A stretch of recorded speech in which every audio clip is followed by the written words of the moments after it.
প্রথমে ভিডিওটি দেখুন, তারপর বলছি।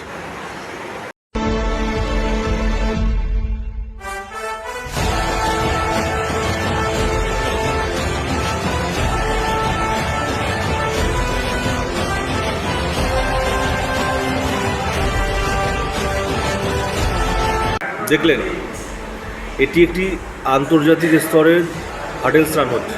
মেয়েটির পায়ে হার্ডেলস বেঁধে যায় এবং মেয়েটি পড়ে যায়। তারপরেও দেখুন, নিজের মধ্যে জেদ, নিজের প্রচেষ্টায় ডিগবাজি খেয়ে মেয়েটি উইনার লাইন ক্রস করে। ভাবুন একবার, খুব ভালো লাগলো দেখে। এর থেকে আমরা একটাই শিক্ষা পাই যে মনের মধ্যে জেদ রাখতে হবে। যে কোনো কিছুর জন্য জেদ রাখলে আপনি যে কোনো কিছুকে জয় করতে পারবেন। ধন্যবাদ, ভালো থাকুন সবাই।